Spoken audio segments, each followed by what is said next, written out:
Hello? Hello. Hello. This is Siskoid from Siskoid's blog of geekery and the Lonely Hearts Romance Comics podcast. You're good. Oh, God, you're trying to romance the audience. Trust me, it's all dudes. It's all dudes. So I don't think you Now do it in French. Now do it in French. Oh, wait, I can do it. Voulez-vous coucher avec moi ce soir? Siskoid. No. No. I'm offended. I'm not going to do it in French, but because all the titles are in English anyways, it'd be like 3 French words. It'd be pointless. What about my name is Siskoid in French? Mon nom est Siskoid en français. Ooh, I like that. It's the language of love. I'm a legal machine. Diabolou Frank. Spoilers? Check. Mature language? Check. Should listeners be advised? Check. Marvel superheroes have arrived. Captain America, Fantastic Four, Hulk, Spider-Man, Iron Man, Spider-Woman, the God of Thunder,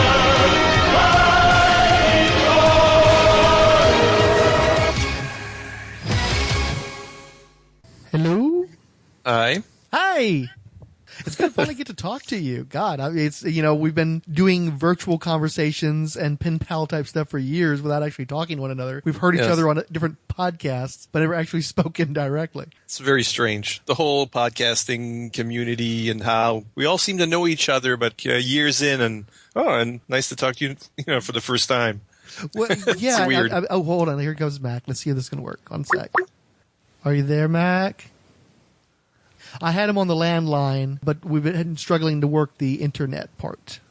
Well, I skip all these problems, usually. How's that? I use a radio studio. Oh, okay. Oh, yeah, that'll do the job. Okay, so he's still trying to work it out and is clearly very stressed out and has no time for my shenanigans. I guess on the first episode of the Lonely Hearts podcast, you talked a little bit about the first comics you ever read, but just like a little bit. Have you ever actually talked on a podcast about your early comic reading? I'm trying to think. In that first Lonely Hearts, you mentioned Asterix and Tintin and probably some other foreign stuff that I don't know about. Right.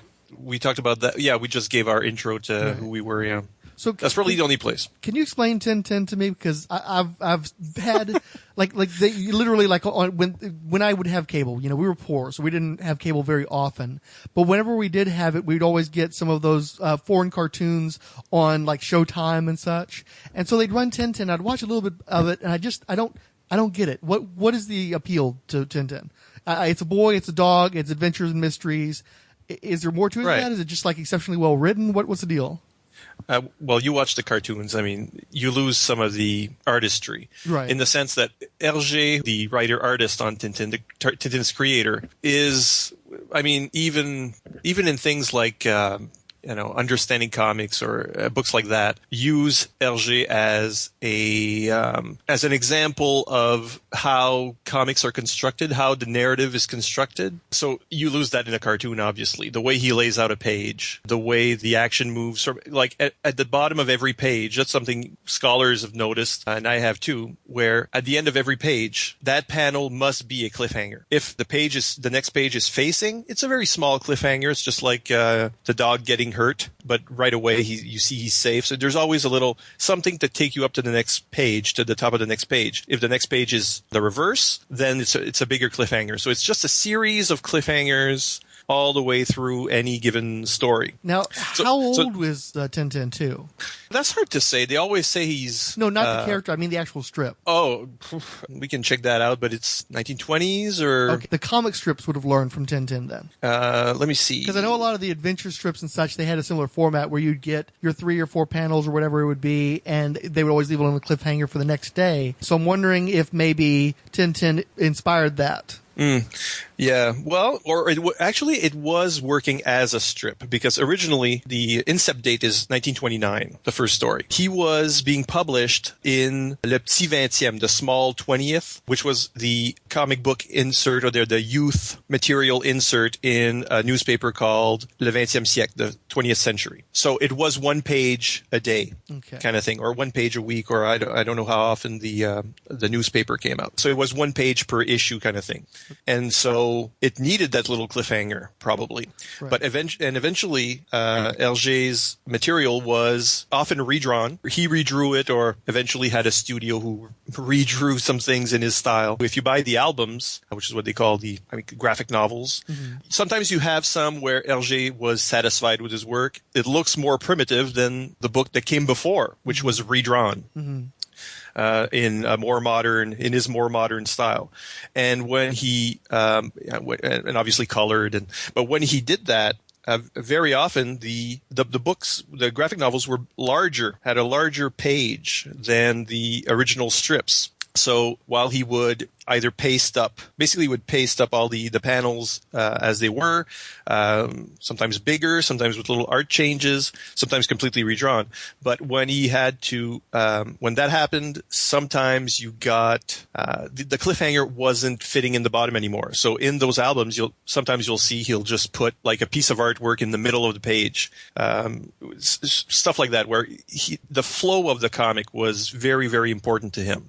And I think a lot of comic book artists have learned from this.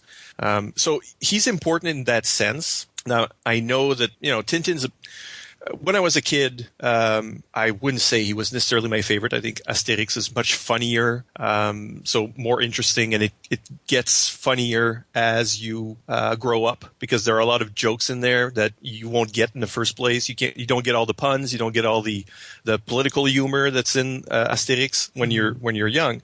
Tintin doesn't really do that. I mean, it's more something where the older you get, the more you look at the form of it, and you become impressed by the artistry of it. Even though the stories they can be complex. I mean, but it's basically adventure, and he's a young reporter with a talking dog, kind of thing. But you do see how Hergé. To me, he's a lot like I'd use him in the same way English speakers would use someone like Will Eisner. So it's Will Eisner experimented a lot. He tried things with the form. A lot of his graphic novels and even the spirit stories are unusual and maverick kind of work. The same thing happened with Hergé, where 1929. So he really developed the art form. He was there in the early days of the art form. But towards the latter days, the work becomes very experimental, where he tries things where he takes all his major villains and he ridiculizes them. There's a lot of postmodernism in the later books. And eventually, the very last book isn't even completed. It's just sketches and scripts, because he died working on it. And it's Tintin and the Alf art. So it's about a postmodern work of art that comes into their manor there. And I don't remember the story. That's one I haven't read. I just read about it. And but it's really creepy, because it's about the nature of that piece of art, and is it art? Is modern art kind of thing?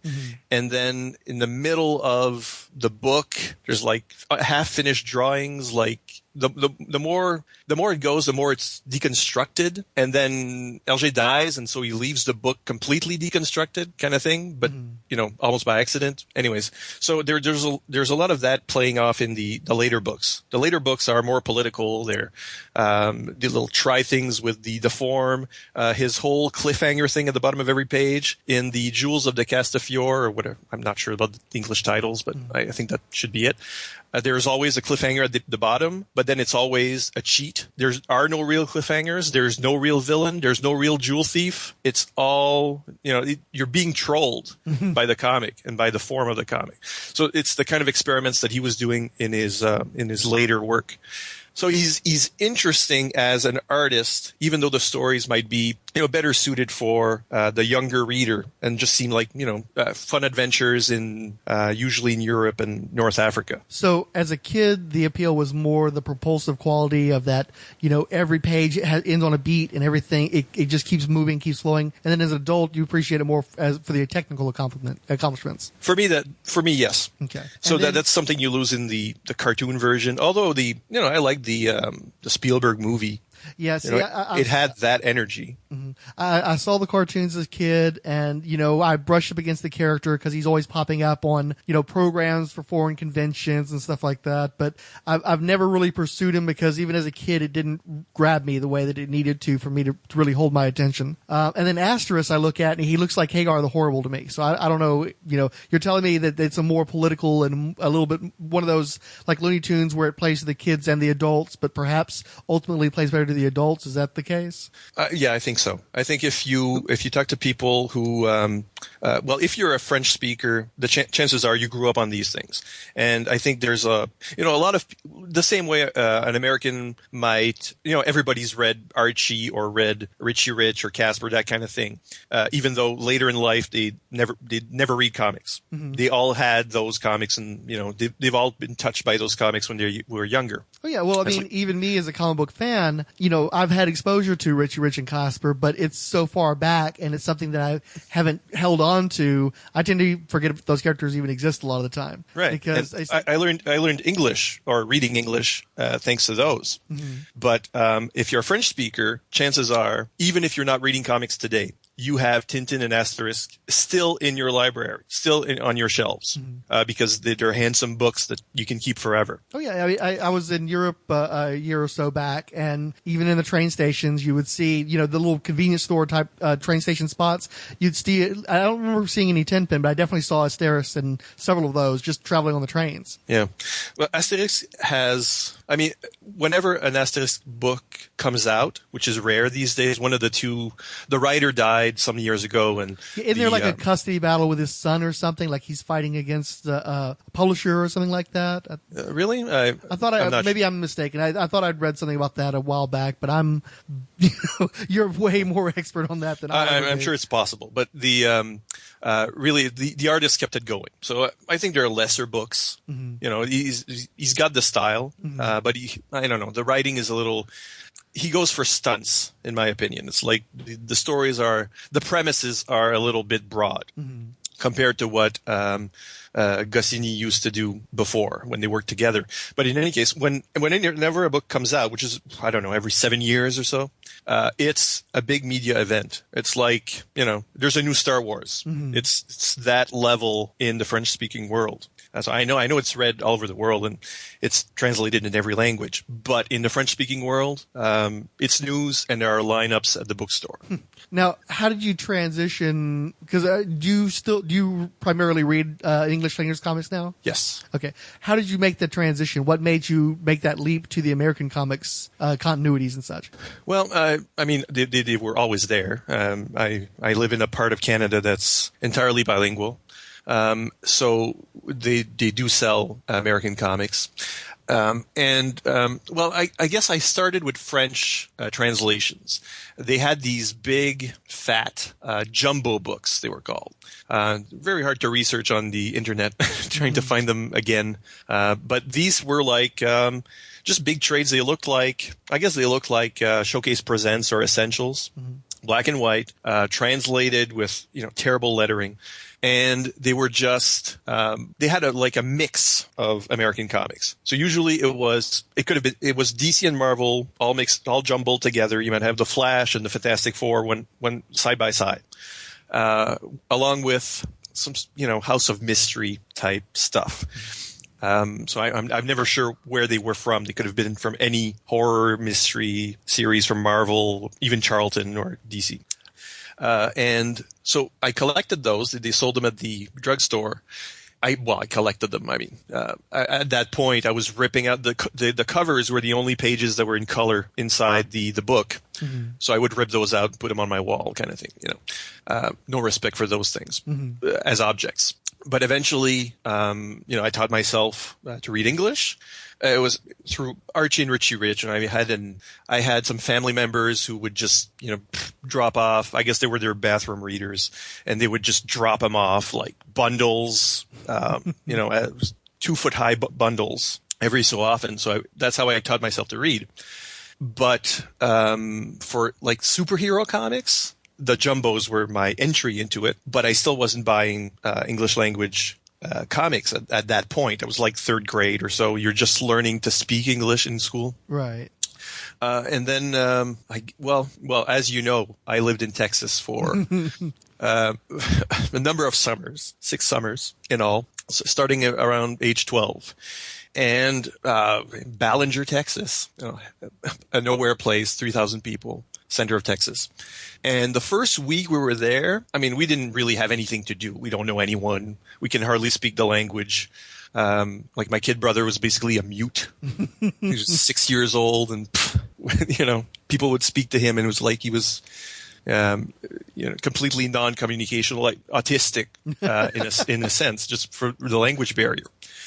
So we went to a Walmart, which would have been it just got built. It's like one of those early Walmarts that looked just like any other department store. I remember when Walmart was a new thing. Yeah. There was Kmart's and there were Targets, and then all of a sudden there was this Walmart place. So yeah. Yeah. So we went to this Walmart, and they had bagged comics where you've got like 2 or 3 comics in the same bag. Mm-hmm. I just needed something to read. I didn't bring more than 1 book on the plane, and then I'm stuck there 2 months, and I'm a big reader, and I certainly don't have my comics in any language. So I got one that seemed interesting. It was Uncanny X-Men 150. Whichever one is the Kitty's Fairy Tale one. Okay, sure. Yeah. And that damn Kitty's Fairy Tale became a sort of, it became a template for plays that, we just, I read that thing until it fell apart, where, we made plays for the younger kids using that script kind of thing, because she was telling a story, so it was easy to do. Mm-hmm. And the other one was like a shitty Hulk reprint for Marvel superheroes. Marvel superheroes, yeah. Yeah. Those were the bane of my childhood. I hated those. And it was a very good one. He fights the Rhino. At least he fights Rhino. Yeah. So I still have that one. I mean, it never spoke to me. But when I came back to Canada, now I was interested in the Marvel Universe. I was interested in getting these same kind of comics. And so I'm not sure exactly how it all fell into place.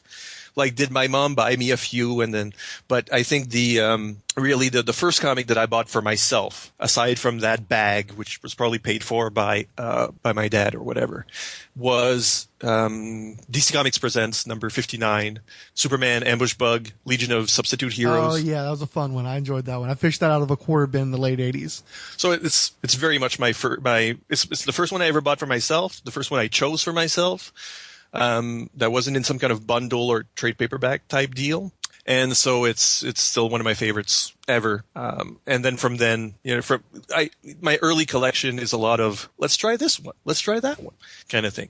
But I guess my education, it was a good time to, early 80s was a good time to get interested in comics. Superhero comics, because Marvel Universe was just was being published. Who's Who wasn't very far off.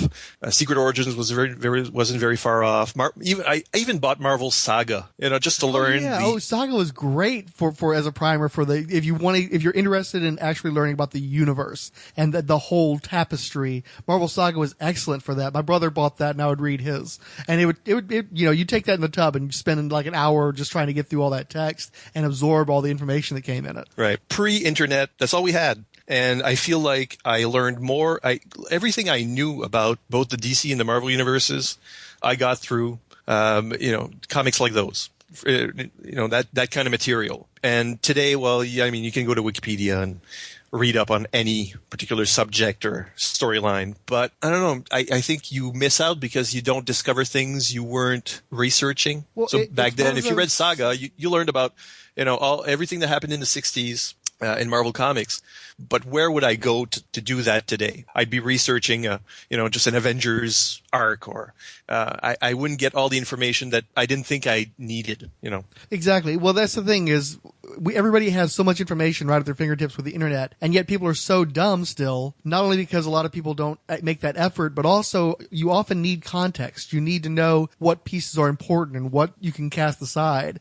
And what was great about books like Marvel Saga is they put everything in a chronological order. They didn't tell you every single little thing that happened that month or in that portion of the continuity. They just kept it to the basics, but they gave you a sense of this is happening in this time frame, this is happening over here, and it all kind of is part of this greater tapestry. You got a sense of that universe and an understanding of what happened when and what really mattered. So context is king. You're always going to need somebody who can take that all that noise and turn it into something significant to the listener or the reader. Right. So that was my entry point. I mean, that's my early days in comics, and then eventually it ballooned, and I was buying too much.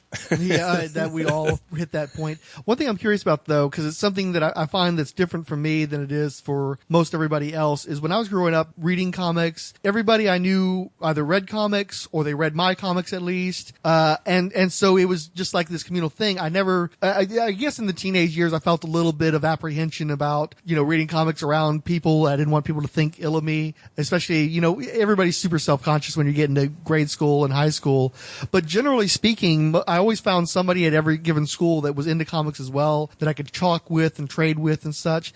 But it seems like when I listen to podcasts and I read other people's blogs, a ton of people were reading these comics in isolation. It was like none of their friends were into it. So what was your scene? Did you have other friends that were into comics as well, or were you on your own? No, I wasn't on my own. I mean, as far as being unpopular because of what I enjoyed, that ship had sailed long before, I imagine. I mean, I was always the nerd. So, I mean, that didn't change. I wasn't hiding my interests because in any case, I'd be picked on no matter what. That wouldn't matter. But, no, you find friends that I think high school was, like junior high. You meet a few people and then you exchange, I did some trading. I did some comics trading and some, people that they would borrow my comics and then I'd borrow their collections. And that's how I read, all the best years of Daredevil or, not everyone could read everything or at least buy everything on their budget. So we would trade, entire collections of books. Wow. Just to read like a library, but it was always like one or two people. Mm-hmm. And then I had one particular friend who just borrowed everything from me and never lent anything back. Or this black hole. It was just, this, as a bit of a jerk, you'd walk into your house and he was already there, rifling through your comics. My mom wasn't too keen on it. Yeah. But no, I mean, I think ninth grade was probably the point where all the geeks got together, kind of thing, through almost accident. Found people that that share the similar loves of.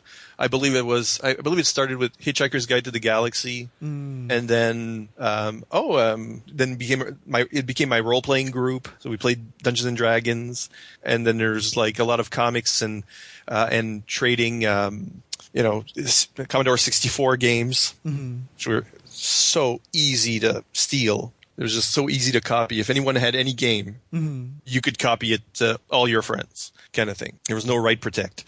Really. So through, so that's like a geeky kind of scene, but it was always like, 4 or 5 people, never too much more than that. Okay. But so one of my missions as a card carrying geek, and the blog is part of that effort, if you will, is to convert people. I've always lent my stuff out. I've always been very free of suggestions and recommendations. So right now I've got a large DVD collection. A lot of those DVDs are out there, converting people to the joys of whatever I decided to recommend. Same with my comics. Same with really any media that I find interesting. So if you want your friends to like that stuff, you got to turn them on to that stuff. Mm-hmm. And so right now I'm in I'd say a large group of friends, much larger than when I was a teenager. But it's everyone in there reads some comics, likes some genre movies. Hello. Is that Mac? Oh my God! Finally. Holy Jesus. I was just starting to think, man, did he just finally give it up, or what happened to that poor guy? I'm on my fucking phone. Yeah, I can tell you're a little bit muted. Does it sound shitty? Oh my God, it's I'm reasonable. so pissed off. It's reasonable. Oh, you're reasonable. I fucking literally, I have tried every device in my house. This is how supervillains are created. This is the origin. Everything has gone wrong for me in the last hour and a half. Like I'm like crying blood. I don't know what. Anyway, hey, how's it going, everybody? Yeah, I already filled Siskoid in on the basics of your Demon Knight. I assume that the wife showed up? Yeah. Okay. Yeah, but even then, I couldn't get. Even then, shit is not working right. That's why I'm like, fuck. I'll just Well, download you're on your the app phone. on my I phone. realize that obviously your shit's fucked right now. Oh, it's absolutely unacceptable. Well, no, I mean, we can hear you. You're audible. I can level 8 you. So if this is how we're going to do it, we can do it like this. Okay. I mean, I don't want to try anything else. If I try anything else, it'll push me over the edge for real. Okay. Well, just stay on our side, man. It's okay. Okay. It's all to the good. Okay. So you missed. Me and Siskoid have basically just been talking about his fandom, and he was talking about how he proselytizes to folks with his DVDs and trying to share his likes with other people, which is also a lot of what his blog, Siskoid's blog of geekery, is about. I've heard of this blog. I heard that it's quite popular. It's not popular. That's not what the streets say, Siskoid. What is this street? It's kind of hard to explain. He heard it from me. Mostly Frank. Yeah, mostly. I say good things about your blog, and he assumes that that's entirely the truth. Right. But I mean, you've got a fair circle. Like if you put out a post, you're going to get a fair few comments. Where you got to, it's all a matter of scale. I run a Martian Manhunter blog that I no longer update regularly, so it's just messages in a bottle at this point. I'm lucky to get like 1 or 2 pity comments. It's like I've got pieces of original art I'm commissioning, and I put it up there, and it's just freaking crickets. So the fact that you've actually been able to sustain any sort of community, especially as the blogging community is slowly but irrevocably, decaying and entering in their period of entropy, I think that's worth congratulating. Well, the trick is pandering. Can't go wrong with a little Doctor Who, huh? Yeah. Well, yeah, exactly. I mean, or Supergirl right now, or it's you find the thing that's kind of popular, and then you make sure you post, and then hopefully they'll look at the rest and say, oh well, and because I post 2 articles a day, then it means people are going to know that every morning there's something for you. Yeah, it's like I go to Comics Alliance and I kind of scan through their stuff, and I'll click on 1 or 2 things on a given day, and they've only put out like maybe 8 items on a given day anyway. So you can supplement that, and you're set. Yeah, I'm a fourth of Comics Alliance. I do the same work. Oh God. I think you probably do better work than, especially these days. It seems like that site's petering out. It's nothing but slideshows now. They're turning into like a baby newsarama at this point. Oh yeah, clickbait stuff. The whole internet is clickbait slideshows now. It's definitely getting that way. It's like nobody has an attention span anymore. Or I think there was this mad rush to generate content, usually free content, and then all the people that were really into generating that content burn themselves out, and now the internet is just becoming this wasteland. And Grantland getting shut down is probably a big blow for you as well. Well, Grantland had kind of taken a bit of a hit after Bill Simmons left, and after they sort of fired Bill Simmons. But it was a nice alternative. It was a site I frequently just went to see if there was anything interesting on, and now it's just, I don't know, it kind of sucks. Now you're stuck with like the Gawker sites, which are all freaking garbage. Mm-hmm. Well, I mean, they've shuttered it at this point, though. Anyway, my understanding is that Grantland, they're not generating anything for it anymore. Oh no, yeah, the archives are there, but it's completely, yeah. If you go to there, it just says thanks for the memories or whatever, and they've rolled off all of the major like sports guys onto, they're going to start having their pieces up on ESPN related. Like if you have a football Grantland post, now it's just going to be linked on ESPN. Well, my understanding too is a lot of those guys were following Simmons to his HBO venture, and have already kind of been like, there's one of the big guys went over and worked for, I think, the New York Times now. They're critic at large. Yep. So they've all kind of, saw the writing on the wall and started to adjust, a year ago, it seems like. Yeah, and that's all the pop culture side of it, which was kind of the more interesting stuff they did there anyway. Obviously, there's not a place for it on ESPN's site, so those people are all not really let go, but they're sort of like saying, oh, my contract's up, gotta go, you know what I mean? So, yeah, it sucks. But it is what it is. That's what happens. Okay, well, I don't want to cut Siskoid off. He was kind of still, telling his story. So I'm expecting that'll end up being its own little, like a Wild Angels of Marvel or something. So I kind of want to give him an opportunity. Like, what I wanted to ask is, Siskoid, you're more of a DC guy at this point, correct? Yeah. I don't think I've been a Marvel person since it got really awful in the late 80s. Mm-hmm. So is that because when you were talking about getting those big black and white giants and just, picking and choosing as the opportunity presented itself, it seemed to me like you didn't have any necessarily a need to have loyalties the way that we are here, where you've got to be a DC or you've got to be a Marvel. So it's just a matter of quality. They drove you away. I'm sure. Well, yeah. For me, I mean, if I was buying things that had a combined Marvel DC, label on it, kind of thing, maybe that's why I don't.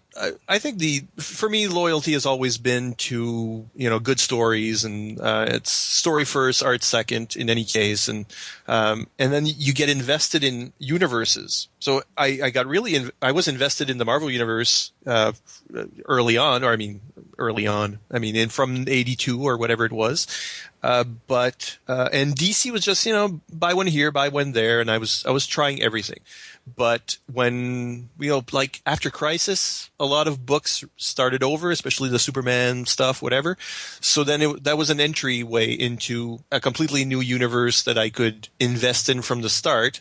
Basically, what they tried to do with the New 52, but fucking failed. Mm-hmm. But at that time, I was the right age for it, and I'm sure that, the New 52 thrived because of people who were my age then, when the age I was back then. Mm-hmm. But at the time, it was like, and so I got into the DC universe from there, and stuff like Batman wasn't really something that I would buy regularly. It was an example of a book that did not start over, and so I got into it rather late, or not because if there was a new Batman #1 or a new Detective #1 at the time, I'm sure I would have picked it up and started following Batman from day one, year one, or whatever you want to call it.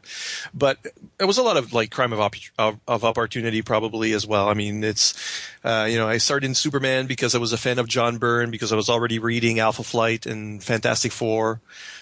So it's probably that I followed, it's so far away now, but I probably followed writer artists to DC, and then next thing you know, I'm a DC person. But it didn't help that Marvel suffered in the late 80s when, after Jim Shooter, that era, just wasn't very good. The art was poor, the stories were poor, and so I remember dropping every Marvel book regardless. It was all of them suck right now, and then it was like Uncanny X-Men was the hardest to drop because it was the first one I started with, and the only one that I had over 100 issues of, and as a collector, I found it really painful to leave. But when X-Men #1 came out, the Jim Lee one, that was my I'm out for real. And then I didn't buy a Marvel comic until very late 90s. Yeah. But today I'd say I'd read more Marvel than I do DC. Yeah.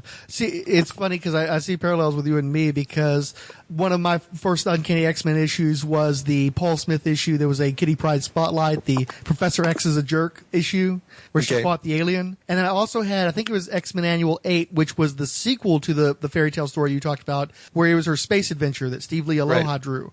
And that was a favorite of mine as a kid. And I stayed up through to the Jim Lee era, and I really hated that first arc with Claremont and Jim Lee. But because I knew that Claremont was leaving, and at first I was really bit out of joint about Claremont leaving, those 3 issues kind of convinced me maybe it wasn't such a bad thing. And ended up staying up until like the late teens, early 20s of the eponymous X-Men series, and right around 300 or so of Uncanny X-Men. And that's when I finally I think it was Fatal Attractions was coming up, and I finally decided I've not enjoyed these books for several years now. I don't foresee a time in which I'm going to enjoy these books again. By that point, I'd already started transitioning to DC, mostly through Titans Hunt, because I dabbled in DC around the same time as you, because I was checking out Superman's, John Byrne's Superman. I was checking out Justice League International, but a number of those series had sort of wound down while I was reading them, and I ended up going back to Marvel. Plus, I definitely bought into the wave of image artists. I was really into Jim Lee and Rob Liefeld and Whilce Portacio,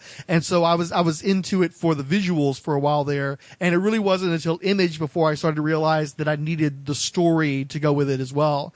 And it seems to me like you had a lot of Marvel expatriates over at DC, and they had started building a more Marvel-style universe, but really more of a Bronze Age Marvel, which is what I'd grown up on anyway. And so when I finally did go back to DC, it felt like I was going home to the Marvel of the 80s. Yeah. It felt like I was exactly the right age for how comics were evolving, so that when I moved here to Moncton to study, this was, like when I hit university was when I first had access to a comic book shop. It was all newsstands before then. I lived in small towns, and we just didn't have any comic book stores. So I get here, there are comic book stores. There's one going out of business. It's selling its comics half of the cover price, basically, what's in the back issues. And then I get almost full runs of, whatever it was up to that point of Animal Man and, Grant Morrison's Doom Patrol, and a lot of those, the British Invasion kind of stuff. We got, big runs of Hellblazer, big runs of Sandman, and we would share them. So I get here, and then there's like this whole load of comics I was missing. Because I didn't have access to them, and that just you're in college, and it's all these new ideas and interesting ideas income. You're saying the new ideas, the stuff that would become Vertigo later. So I was exactly the right age for when Vertigo or the Vertigo-ish books launched. So that all pushed me on DC's side, because every experiment that Marvel tried in that sphere, whether it's Epic or whether it's the failed Frontier line or Razor's Edge, remember that? All of that stuff didn't really work, and they never made it work in any permanent sense. So as I became a mature reader, all those mature books were coming out from DC. So that just grounded me in that universe, and I bought a lot of indies and a lot of the smaller companies stuff in that time. But Marvel was Marvel just out at that point. It really did become a kind of a kid-centric company in the 90s too. I mean, they were trying really hard to be edgy and dark, but really it was just such a juvenile mindset at Marvel, and such a money-oriented mindset that it's sort of like what you're talking about with Asterix. They got so broad that if you wanted something with a little flavor to it, they didn't have anything to offer you for the most part. And like with Frontier, all the guys that you'd want to staff on those Frontier books had already gone over to DC, so you really did have a sense of the leftovers. I think Mark Buckingham and was one of the only guys that did work for Frontier, and Liam Sharp, I guess, but Sharp ended up going more to the Verotic spectrum, which really doesn't resonate, I think, with a Vertigo fan, for instance. No. But yeah, they were marketing to angsty teens, that idea of what is mature and dark. And today we mock those comics. We look at those covers and they're terrible, and we'll, look at those storylines, and a lot of time we mock them. So objectively, I know it's all subjective, but objectively, those were bad comics. They did not, survive. They did not, they failed the test of time. Have you had a chance to check out the 90s Comics Retrial podcast yet? No, but it's on my list. Yeah, it is fun. I recommend it. What's nice too, so far they've been about a half hour. The last one they brought in a co-host, and that bumped it up to an hour. And I'm not really a fan of having the co-host. I really like the idea of just one guy, one comic, one half hour. But those first few episodes I liked quite a bit. But once you do an hour on Lobo Zero, you're kind of trying my patience. Yeah. Who likes comic books? Who likes superheroes? Who likes superhero comic books? From the 90s? That's about what I expected. Hey there, I'm Nathaniel Wayne from the Council of Geeks, and while I have always loved superheroes, the only period in which I was actually buying superhero comic books was during the much maligned 1990s. Now, those comic books were sitting in my mother's attic for about 15 years, appreciating in value not even a little bit. I've now recovered them, and I'm going to be going through these things issue by issue, story by story, and try and answer, in my own little way, the big question of, were 90s comics really that bad?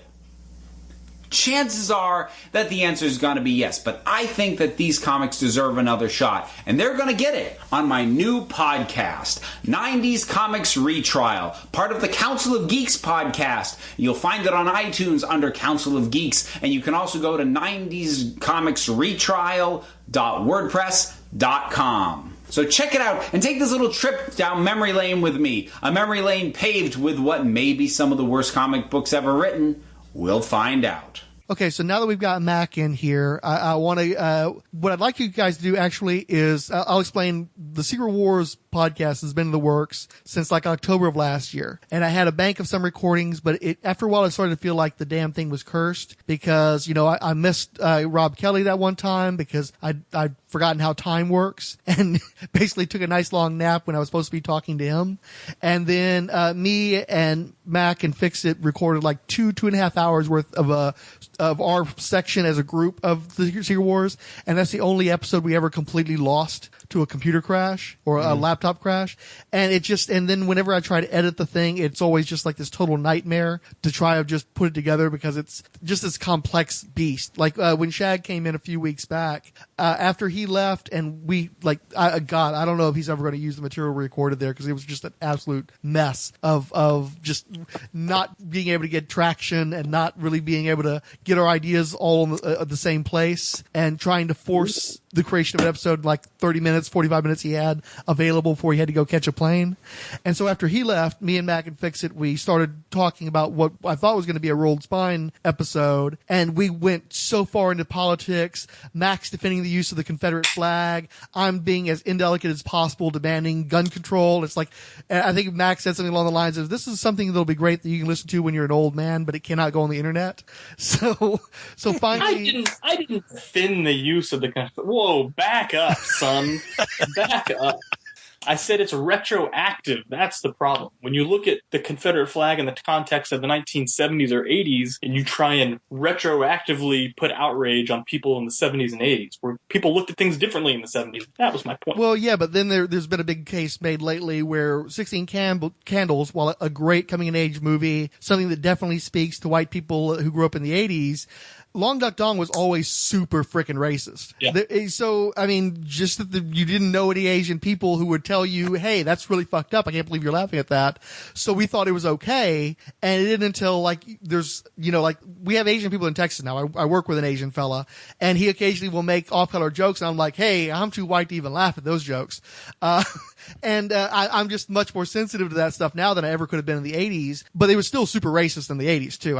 It didn't mean anything to me then. I only see it now that I'm more conscientious about that sort of thing. Right. So that's what I'm saying. It's the retroactive judging of you in the 80s when you just didn't know any better. That's what I take issue with. But now we're a more sensitive society. We understand, wow, that's super racist, and it's very, very, it's hurtful to other people. We should probably consider that. Now that kind of stuff should be, looked down upon. But you have to understand the context of the 80s. People, we were, lack of a better word, we were ignorant, right? Mm-hmm. People were ignorant. So let them be ignorant. They're 80s. It's the 80s.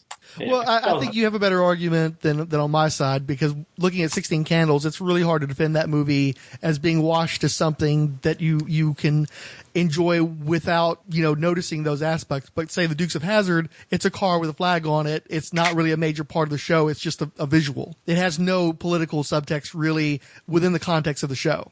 Hello? Okay. Yes. Yeah. I agree. Yeah, so anyhow, kind of going off the trail though. We're gonna fight, man. That's not a problem. I can be arbiter because that's not a problem we have here. I still have a loyalty to Alpha Flight in the sense that, they're the only option when you're thinking about Canadian heroes still in publication. From the big two in any case. But I've got to say, none of those characters are any favorites of mine. There's, a lot of them are stereotypical of whatever region they come from, or many of them are lame. A lot of them are assholes. There's Alpha Flight isn't, and then there's nobody from my area ever. The only time Alpha Flight ever visited my province was when, not actually, they never did. There's a Wolverine story in a Free Comic Book Day that takes place in New Brunswick, and it's shout out drawn. New Brunswick. Yeah, well, it's drawn like fucking British Columbia. So it's. I mean, there's no way that's New Brunswick. I mean, there's no way it's here. So it's fucking lame. So I have a question. Do other parts of Canada stereotype French Canadian areas? Right. Like you know how if you ever see like any sort of Hollywood production that has Houston, everybody's riding horses and wearing big old cowboy hats, right? Which is totally not what Houston's like. So do they do that up there or not? Oh fuck yeah. Of course I live in a maritime region, right? If you think of Maine, what your idea of Maine, and that's pretty much what it looks like here, okay? But I'm also ethnically, I'm an Acadian, which is a French-speaking Canadian with a particular history. We're not Quebecers, and we're the people that live in Quebec went there at a certain point in history. My people were there first, or way before, in what is now Nova Scotia, and then were massively deported by the British, and then some stayed or ran into the woods, and I am a progeny of the woodland cowards, if you will. So the Quebecers still, they're still like Quebecers have a big. You still there? Yeah, I'm here. Oh, I'm riveted. You're a woodsman. What are you doing? You're doing something. What are you doing? There's a noise. We know you're doing something. I'm doing that. We're on to you, motherfucker. I'm moving my location. Okay.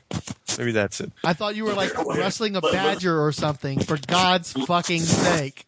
Let me finish moving. Let's do that. Let's make that happen. Finish moving. I'm not used to being mobile, so I'm moving somewhere else. Okay, cool, man. Hey, I'm done now. Oh, awesome. Okay. Yeah, that sounds much better. I think. Anyway, so Quebec has a huge entertainment industry, French language entertainment industry. Their own TV shows, their own movies, their own music. It's a big thing. But we don't, because we're a minority group down here. So we have something, but it's not as big, and it's not as exportable, and it's not as well known. But in any case, Quebec tries to make TV shows that take place here. Well, sure, why not? But every time they do, and there's one right now. There's one running right now, and it's painful because I've got a lot of friends who are actors. And they're in there, but they're always playing bit parts, and you got these fucking Quebec actors playing Acadians and putting on accents. And no matter what, these series are always about fishermen. Like, that's all we've got. Everybody here is a fucking lobster fisherman or wants to be a lobster fisherman. Do you know how many lobster fishermen I know personally? That's right. None. So, I mean, but it's always that. It's like Quebec sees us as the cliche. So they're like Montreal. They're basically the mindset in Montreal and Quebec City is that they're the big city. They're New York, and everybody else is Kentucky or something. So that kind of relationship, as far as the urbanites and then the hicks that live in the backwoods and are represented as cannibal rednecks or whatever. That's who we are in relation to that. So I just love that he went from there to bumfuck Texas and back. It's like, dude, the universe is against you, man. Well, yeah, that's true. I have always lived on the what I call the rectum of the world, right on the edge, teetering on the edge of an anus. You're the polyp of the world, yeah. But we do. I mean, Canada is so large. It doesn't have a big population because there's not enough, people per square foot. Right. But the country is wider than the Atlantic Ocean is. So right now, where I am closer to France than I am to British Columbia. Right. Which is in my own country, and I've never gone as far as, the furthest I've gone is Manitoba, which is about your meridian. It's about equal to your meridian, I suppose. I would assume that British Columbia is where most of your media is produced, right? Or is that wrong? Or no, that's where most of your media is produced. Well, because anytime I hear of a movie being produced, it seems like it's coming out of British Columbia. Yeah, Vancouver is a big filming city, and especially for science fiction, that kind of thing. A lot of science fiction productions from it started with the X-Files, really, and it's only grown since then. But Toronto is also a big filming city, and Montreal is getting into it more and more, even with English media, English language movies and whatnot. So yeah, but I guess for French, in the French language, Montreal is the epicenter. And then for the English language, it's Toronto and Vancouver pretty much. And the rest of us are maybe cliches. So if you're from Alberta, you're probably a cowboy. If you're from here, you're probably a fisherman, or at least you're represented as such. In Canadian media, it's not so bad. Quebec media is awful for this. They misrepresent the rest of Canada all the time. But I think English language media is much better because the way our national television, the CBC, is decentralized. Basically, they pretty much give contracts to different provinces to create content. There's a Private Eye show that's set in Newfoundland, Republic of Doyle, which is pretty good. It's a fun. I'd say it has a tone similar to Castle or something like that, crime drama with comedy in it. And that's in Newfoundland, where if Quebec was making it, it would be a fisherman cliche. Since locals are making it, it's a Private Eye show. It just happens to be set in St. John's, Newfoundland. So you got a lot of fascinating. Because I don't know, Frank, does anything like that happen here? What do you mean? I don't think they do it where media is specifically produced for certain areas of the country. Like other than the closest I can think of is a dumbass like CSI Florida, CSI Miami. Oh, CSI where the Las location Vegas. is the star? Is that what you're saying? Essentially, right? You're getting that more and more. I mean, Justified is really it's not filmed in Kentucky. It's filmed in Virginia or something. But it's that area, and it's filmed in that general area. The Wire was in Baltimore for reals, right. And those same people made what was it, Treme in New Orleans. So there's more and more of that kind of thing. But usually it's just so much easier to do stuff in LA or. Well, I think it's sort of like the way things are in comics, or were in comics with the media, is there was that centralization. Everything happened in either New York or LA, and everything else was a flyover. And now that you've got all these different states offering all these incentives to film there's a greater tendency to actually, take advantage of those locations and make that part of the story. Walking Dead may be taking place in Virginia right now, but everybody knows it's filmed in Georgia. And, it's a big part of the feel of that show that it takes place in Georgia. So I think that's it. I think that's national. I think we're both countries are probably seeing that, where it used to be everything was done in one or two places, and now you're getting a greater sense of, no, the rest of the country is available to you as well. Please come and take advantage of our incentives and our local color. So. Yeah, and even now you're getting more and more Vancouver shows, Vancouver TV shows that are playing Vancouver as Vancouver. The North American version of Primeval, which is about dinosaur hunters, takes place in actual Vancouver instead of being some West Coast city in the U.S. Or Continuum, which is like a time travel show. Continuum takes place in Vancouver and in super future Vancouver. So they're actually using Vancouver as Vancouver now. It's interesting. I mean, it's probably get even more incentives if you do that way. Well, it's great for us too, because honestly, and you've been to Texas, so you probably already know this. We have no idea of what anything is in Canada. Literally, all I know is Quebec is French, and then there's everybody else. I can't honestly. I'm completely caught to my ignorance.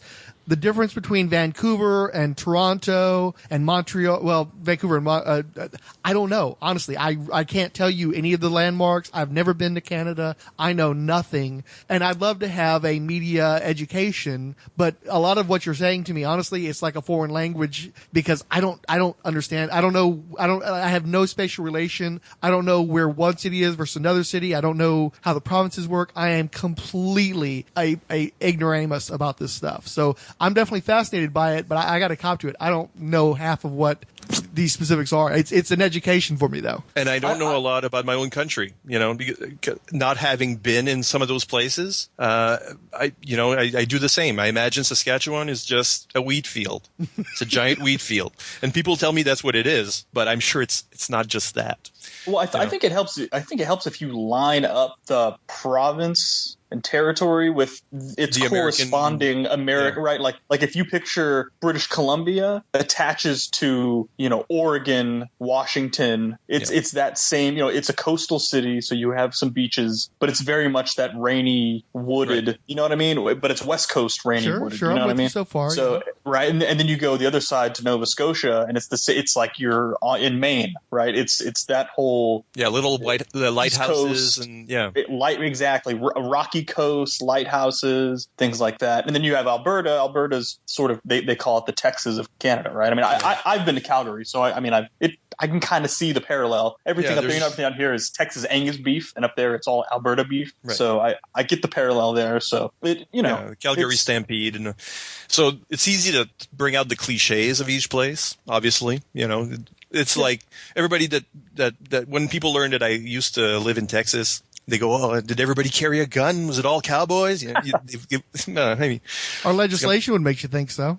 Yeah, well, today, but even back then, it's when you actually see Texas in a film, in Texas playing Texas, like in this year I watched Boyhood. Oh, sure, yeah. Yeah, the movie about that was filmed over the sure. Oh, yeah. how many years, right? Pretend that they're not part of Texas, I think, but yeah, but it takes place in Central Texas, and just looking at it, and it was filmed in Central Texas, and looking at it, it's like I was right back in Ballinger. I was right back in bumfuck Texas. The same, it looks like something. The light is a certain way. So it brought me back to that. But every other Texas that you see on TV is very often not Texas at all. A couple of movies I'd recommend if you're feeling nostalgic. Brewster McCloud and Urban Cowboy. They both are great snapshots of late 70s, early 80s, Houston and surrounding areas. And when I see those movies, I just get like rapid flashbacks of times when I was in those areas. And like you said, the lighting and the way the ground is like just little tactile memory. It gets fired up by those two movies when I see them. Oh, and also RoboCop 2. Don't make me watch RoboCop 2. I think RoboCop 2 is still in Houston, right? Yeah, and I knew a kid who was an extra in that. It was either 2 or 3. The Frank Miller one, right? Yeah. Well, 2 and 3 were both based on the same Frank Miller script. They broke it into 2 movies and then swole it up with extras. 2 wasn't that bad, was it? I never 3 saw was it. terrible. I don't think 2 was that bad. I it was never bad saw enough.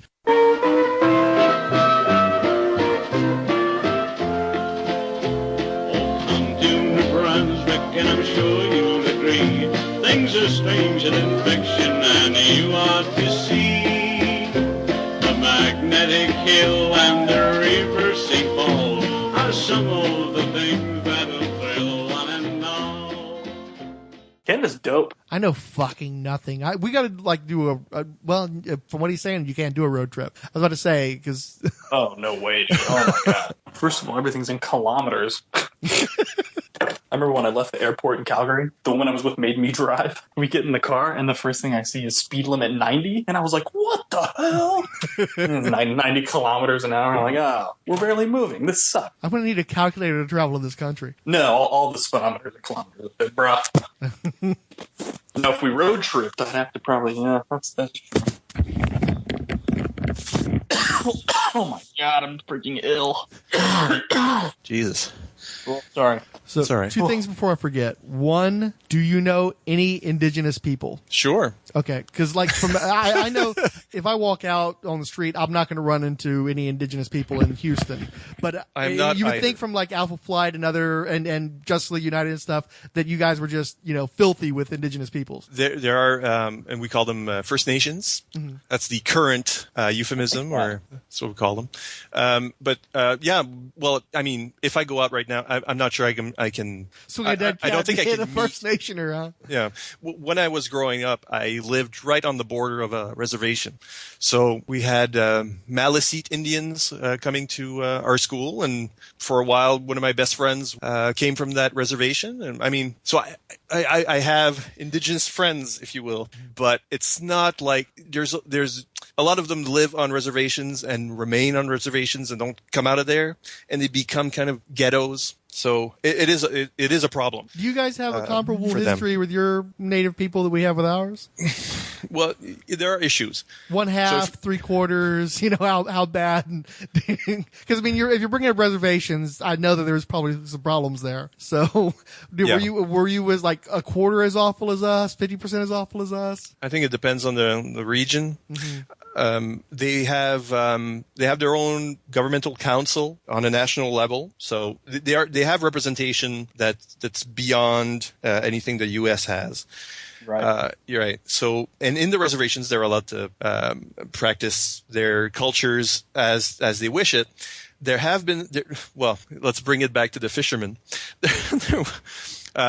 There has been the fishermen in the north of New Brunswick were once at odds with native fishermen who were allowed to fish regardless of season or whatever. And because it's big business and the fish stocks are going down and whatever, there has been fighting among them, like burning boats, and there was a lot of that in the 90s. But I think they've negotiated, and it's also about education, showing the natives that they're contributing to depleting stocks of a resource that they will also lose if it keeps getting depleted, and at the same time, so. And a lot of that is also a French-English question, where most natives are English-speaking, but those fishermen in the north of the province are French-speaking. And though, the French and English have always been at odds, I suppose. So there's a lot of hate towards Quebec as a separatist state. Plastique word. Yeah, plastique. And so the more separatist feelings in Quebec, it's not everyone. If it were, they'd already be separate and sovereign. But they've got their own English-speaking peoples, and including a number of tribes living on the territory who speak English or their own native languages. So inside the province, there's no real consensus. But the pure Quebecer, if you will, that's how they call themselves, the pure Quebecer probably wants a sovereign Quebec and probably hates English Canada for denying them that sovereignty. So you've got that going on, and then the rest of Canada hates Quebec for being that person in the family who wants to leave the family. Mm-hmm. So it's a very weird relationship, because if you hate a separatist Quebec, if you hate Quebec, you hate it for wanting to leave. So we love you so much, we want you to stay. We need you to stay inside our Commonwealth. Anyway, it's very strange. And for a French speaker like me, there's really is a bitterness towards a separatist Quebec, because it disrespects the French language speakers outside Quebec. And if it leaves, then our rights are in danger, because is there really a need for a bilingual Canada without a Quebec in it? Interesting. It could fray our language rights in that sense. But at the same time, Quebec disrespects us all the goddamn time, as if we don't matter and we don't count. And they openly mock us as people who speak more doggerel kind of French, which isn't true. Wow. Crazy to me. Well, Although, being a Texan, I mean, there is a Republic of Texan movement and secession and things like that. Right. None of it's ever going to get off the ground. Near as sensitive. I mean, no way. Quebec had didn't y'all have terror? I mean, I don't mean y'all, but didn't they have terroristic acts as recently as the 70s? I was in fact conceived during the October crisis, where mailboxes were exploding. I like to think of that key orgasm taking place as a mailbox explodes outside. My parents were in Quebec City where it was all happening, but it's like a month of terrorist activity kind of thing. One person dead kind of thing. It's and the Plastique is Plastique still wanting that and still being a terrorist by the 80s was a total anachronism. A lot of people talk about sovereignty. They don't talk about separation. They talk about sovereignty, where they stay inside the union but have a greater number of rights. It's like they'd be split from the federal government but still use our money, or that kind of thing. Just increased rights or increased liberty to make decisions about things. Unfortunately, the whole separatist argument or sovereignist argument has turned into this racist thing, where what they really want is the control over is immigration, which is a federal thing because of all these ethnic people from elsewhere who come to their part of the country and then speak English or don't speak French. So there's a lot of hate. The last election was we just had an election in October, and somehow the hate mongering turned on the wearing of veils by Muslims as if this was suddenly an issue. And so they've got a fair few communities in Quebec who put up signs about, if you're not a real Quebecer, leave and stuff like that. It's very strange. Wow. They did John Oliver did one of his Last Week Tonights, which I don't know if you get that up there. Yeah, I think I saw the one where he wasn't allowed to tell us how to vote. Yeah, and he got Mike Myers dressed as a Mountie to tell you how to vote. Yeah. Yeah, I saw that one. And he had us dead to rights. And Harper's out. He got his way. John Oliver got his way. But it's far less about here. I'd say how the way we look at America through the news, the way we look at the U.S., there's a deep divide between the left and the right, and the North and the South, more or less, or that's what it seems to boil down to. Here, it's really very much more about language. It's French versus English, and that's the really sore point. That's the stuff you don't talk about. That's the stuff that turns into vitriol on almost every comment section of any news site in Canada. It's always these bigoted Anglos attacking French language speakers, or the opposite. But that's the thing. I think that's true of every country. I think everybody has to find something to be really pissed off about. Yeah. So I'll bring up to the Rangers as far as our Texas superhero team. Oh yeah, the Rangers. The Twister, Texas Twister, Shooting Star, Red Wolf, and wasn't there another one?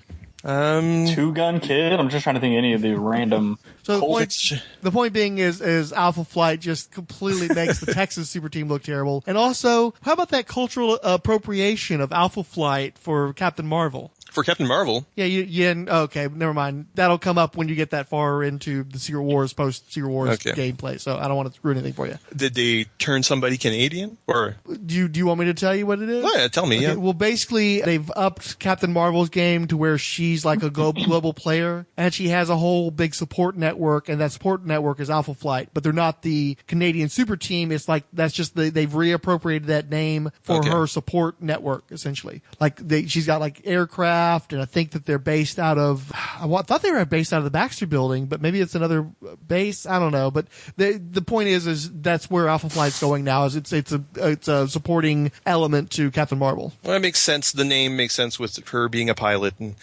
I don't have any feelings about it one way or the other. I mean, Alpha Flight has always been, it's a very strange superhero team name in the first place. Does it make any sense at all? It doesn't make any sense at all, does it? Not really. It's just a name. It's just a name. I mean, and most of the characters, just like I said, I have no real attachment. I want the team to exist. I've got a Canadian patriotic interest in the team, and I thought the last miniseries they did. That's the one that, was it Dale Egglesham who was doing it? Right, was doing the art, and Greg Pak and somebody else was running it. His friend, not Pak wasn't on it, but not Brubaker. Who's doing it with Pak? Jesus, why am I blanking on this? Well, I mean, the whole point was to be goofy, but you didn't have the background for it, and I completely blew that joke. So I don't want you to feel like we had to take that too seriously. But yeah, no. But that miniseries was actually good. Yeah, I actually heard good things about that one. People seem to like that one. Yeah, I liked the characterization. I liked how the country was represented. I liked that it had a political subtext that made sense in the Harper era. The locations looked real. Eaglesham's wife is apparently a French Canadian, so the French was correct, which is very rare. John Byrne certainly didn't manage it with North Star and Aurora.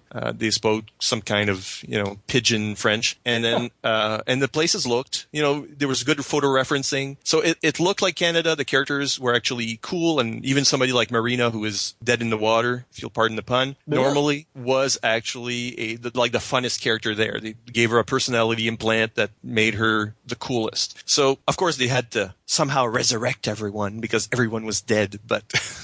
but that just means they're Marvel characters. yeah, pretty much. The other Texas Rangers are Firebird and Phantom Rider. Phantom that. Rider.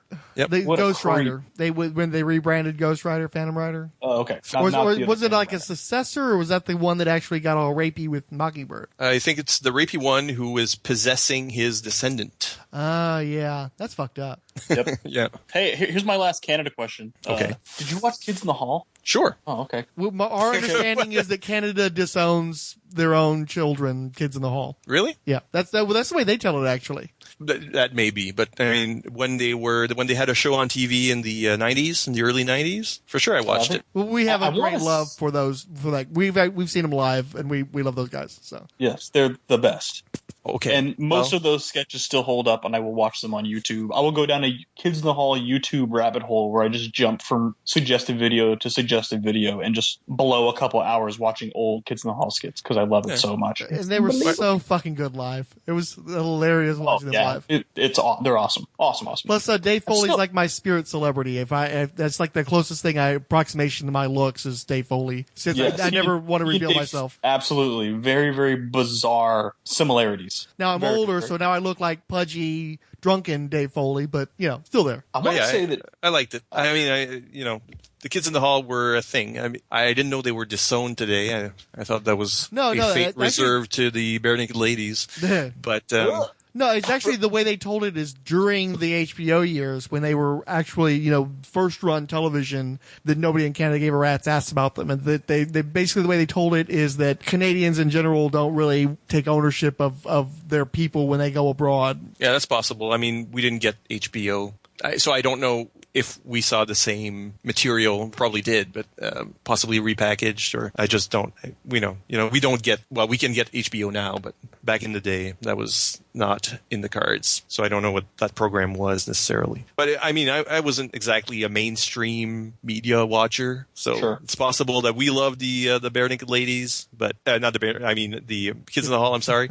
It's possible we loved the Kids in the Hall, but the mainstream didn't. That's very possible. Well, honestly, I don't think the mainstream in the States really embraced them either. And I think they were always sort of a cult hit in both countries. Yeah. So I mean, it's for the mainstream viewer, they were way too gay for one thing. There are a lot of gay humor. Oh, yeah. So that probably didn't fly with parts of the country. So they were very offbeat. But Canada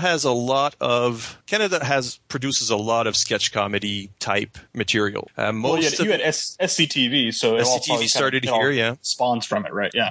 Yeah, and Kids in the Hall would be the second biggest probably, and the rest isn't as exportable. Quebec is probably the capital of comedy. They've got a big stand-up comedy festival, international and all that. They produce a lot of comedians, of course, French language, but yeah, they produce a lot of comedians. And those comedians go on to have big movie careers in French language media. So it's similar to Saturday Night Live performers. But most of our sketch comedy today in English, in any case, is pretty much political.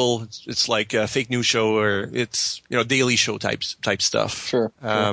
So it's a lot of spoofing politicians, and here the politicians are pretty approachable. Even a robot like Stephen Harper let himself be approached by comedians that worked on these shows, and we have footage of the most robotic prime minister in Canada's history, French, making out with a sketch comedian dressed as something or other, stuff like that. You'd have sketches where the party leaders are in bed together with a comedian in an actual bed in a hotel somewhere, playing along. You don't get as much of that in the States. You do get some of it, but here it's very, it's very loosey-goosey. So it's probably easier for sketch comedy shows to incorporate political humor and characters. I don't know. It's a bit strange, I admit. Well, I mean, I kind of respect it. Hey, you know what? At least, like you said, the approachableness of it is kind of I can respect that. But we can't export it, so it's not like Kids in the Hall, which you can't export that. Nobody's going to get the jokes. Right. the Lonely Hearts Romance Comics podcast, in which 4 guys talk about romance comics and about romances in comics, with Siskoid. We're all French Canadians here. Marty. In horror comics, there's often like this little, romance tinge, I guess. Okay. Bass. We just turned on him. And yours truly, Fern. I'm very aroused. Featuring the overproduced wonder that is romance comics theater every episode. Dan, I knew it couldn't last from the first day you eyeballed me when I reported to work. It wouldn't matter if I washed in laundry soap and came to work in a burlap sack. I'd turn you on. And you have the same effect on me. I do? The Lonely Hearts Romance Comics podcast, available at lonelyheartspodcast.wordpress.com and on iTunes. We've had a comic book romance. I should really make a promo, but I haven't got it for most of our shows either. So yeah. So hey, how much editing do you do on Lonely Hearts anyway? Well, I think we keep to the. I mean, we don't rant on and on. I probably cut a lot of the dead air and my frequent stuttering, that kind of thing, because we're all using, we're using our second language, so there's more hesitation. Mm-hmm. But then it's hard to cut because people talk one over the other. I don't cut out much, so what you hear is pretty much what was said. So you guys probably have a clock running then to help keep you all aware of how much time you've got left. Yeah, but we're in a studio, right? So okay. Yeah, so we know we're not there forever. We can't, But whenever the conversation is played out, we know it's over. And we usually double bank, so we do 2 episodes, bang bang, and then we don't have to meet up for another 5 weeks. Right. This is Siskoid. Okay, I can add it to my queue. I'm up to the 4th episode, and they ran an ad for Rolled Spine, and I'm like, we're just the deadbeat fucking dads, man. We just we donated our sperm to this podcast, and then we've not commented, we've hardly ever tweeted. We are just fucking awful, and especially with us being on hiatus all this time, it's like these guys are filling our void. So wait, what's it called? Hold on. The Lonely Hearts Romance Comics Podcast. That's a long name, but it's Lonely Hearts for short. Basically, it's 4 guys talking about romance comics, and we're no way experts. In fact, quite the opposite. We're discovering them. And I always do a little production where there's a romance comics theater where I get people voice an actual comic, usually something horrid from the 50s or 60s. And then put a little music to it. And it's very much based on your show in that it's just, people who would just chit-chat normally about stuff like this. So it's got the same feel, I think, as Roll Spine. That's what we were going for. It actually has given me some insight because I've listened to these shows, but I've not left any comments, and I can see why, especially on our Roll Spines, why we don't get any comments. Because unless you're sitting there with a pen and paper and keeping track of all the different, bouncing points of the conversation, it's like once the show's over with, it's like, I enjoyed that. I wouldn't know where to start in commenting on what I just listened to, though. Right. Because it's just all over the place. But it is entertaining, and it's like I listen to most of my podcasts these days in the car because I'm just doing a lot of driving to and from work. And so it's nice to have something I can just turn on, and it does feel like a nice conversation. These guys in the car. I'm still having trouble telling everybody apart, but the banter works really well, though. Well, yeah, there's probably one person too many. I'm now a subscriber, so I will definitely give you some feedback. So Marty Light is the guy that sounds like one of us, and then everybody else has the French accent. No, Fern is the one that sounds like you. Fern, shit. Okay, so Marty is the one who has that Fern kind has a similar story to mine in that he's got a screwy kind of accent, right? Where you're right, because I remember I was listening to the current one where it's not quite French and it's not quite English. It's like this weird little middle place with him. Right. We'll all come from different parts of the. No, actually, Fern comes from the same area as I do. So he's got English speakers he says he's a unilingual English speaker, but it's not true. He's a francophone. But he spent some time down in Alabama. So, I mean, his English is probably the most Texas neutral. Affects an Alabama accent that's just as much of a backhand as any of the ones you complained about tonight. Alabama. Yeah. I call shenanigans. Actually, if I affect a Southern accent, I can totally lose. I mean, I'm sure it's not a correct Southern accent for any specific area, but it would cancel out my French Canadian accent. It's just the way it is. I try to keep them short, like no more than an hour, and hopefully it's fun. And I put a lot of bells and whistles. It's just a place for me to have fun doing sound editing. So I put a lot of little beats. I actually like that. You've got very clear cues that, okay, I'm going to insert this here. I like your little tones and stuff to let people know where you're going or what you're doing at this particular point in time when you're inserting stuff. Yeah, because I've also got a French language podcast, which is an interview show. It's long. It's just talking. It's improv related, anyways. But so that takes a lot of time to edit, and I've got to do 2 edits. I've got an edit for radio, and I've got an edit for podcasting. It's part of the deal why I can use a radio studio. Can't use any music because it's going to play on so many platforms that I don't always have the rights to the music, and it might be a problem. So with Lonely Hearts, I can just go wild and find all sorts of little clips that might fit the conversation. And hello. Shit, guys, I'm not. Hold on. If you're hearing me, no, I'm here. You're hearing me? Here? Okay. Did we lose? Hello. There you are. Okay, you're back. Okay. Yeah, we aliens fucking abducted you for a moment there. It was just like this weird staccato humming sound. He went kind of Max Headroom. Do you get that reference, Siskoid? That's funny you should say that. Our latest episode has the episode that came out this week has a whole Max Headroom Shut up. where I'm the only fucking one on the panel who knows what Max. No, I guess not. But I was like, they're all going, I was born in the 90s. Okay, shut up. And so and there's even I put some clips of Max Headroom in there. Big Max Headroom fan. Thank you. So yes, I got that. But I didn't have cable, so I didn't watch the talk show, but I did watch the ABC sci-fi show when it was there. Right, that one. Yeah. I'd seen the movie the year before in a hotel room. I had that on VHS. I bought the VHS from a video store back when it came out. So well, that's the format it should live on. Yeah. Really.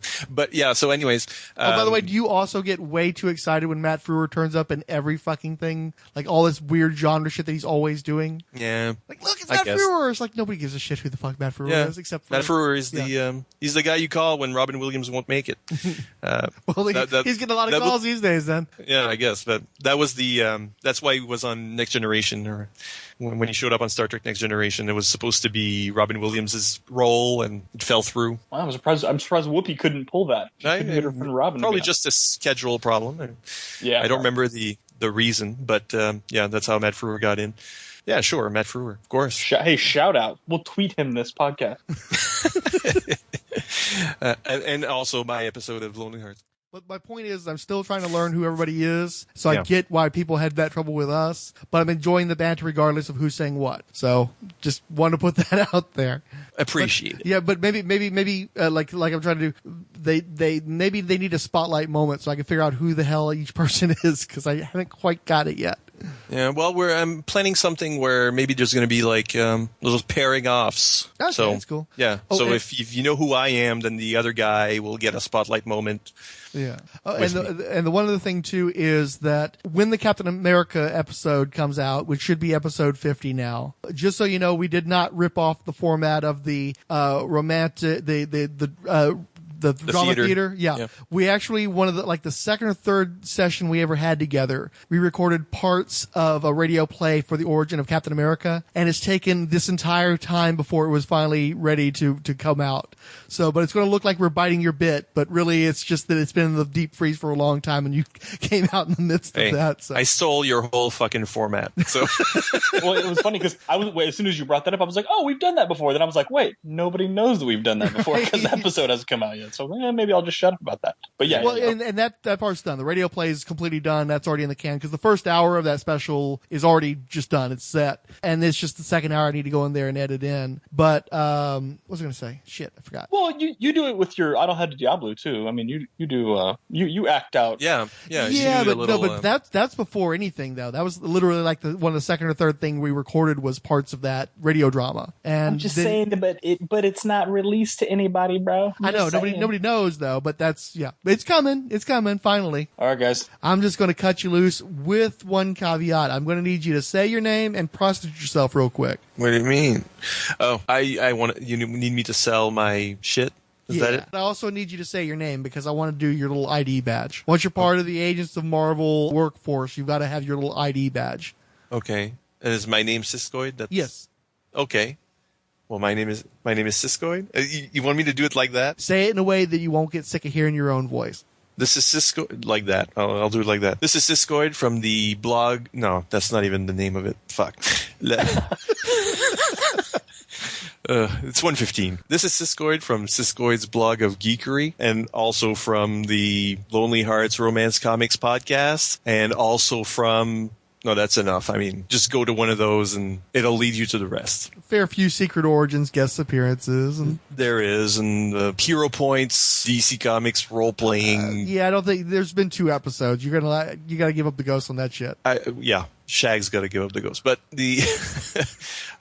I'm sure we'll do more. That's enough, all right? It's yearly. It's the Hero Points annual. Yeah, we could do that. But really, those are my 2 credits. Do you need more? Say your name one more time, just to be on the safe side. My name is still Siskoid.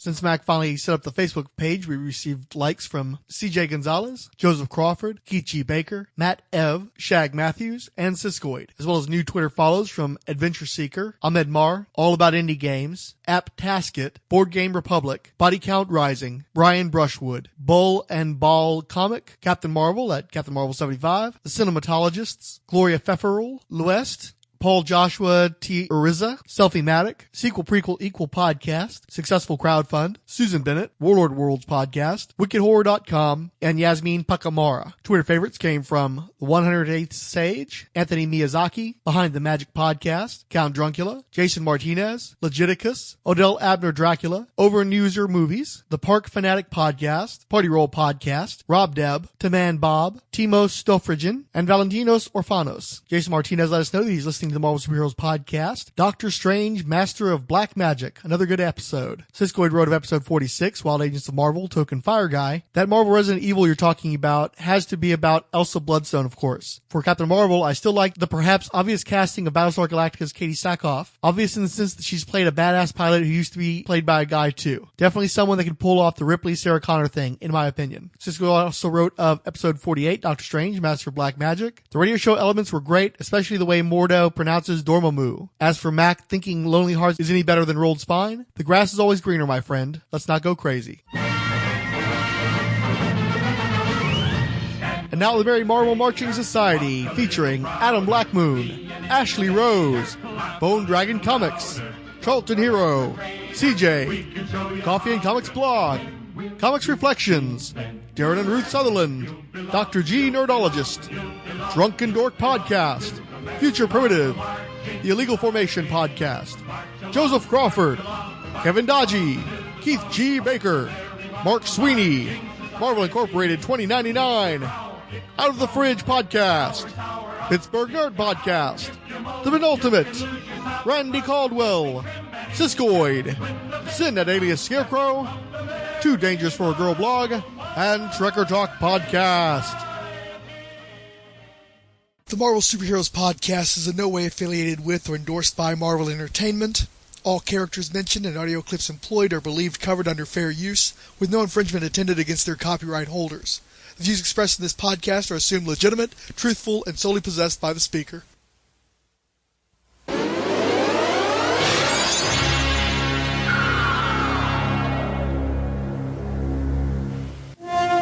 This is Siskoid.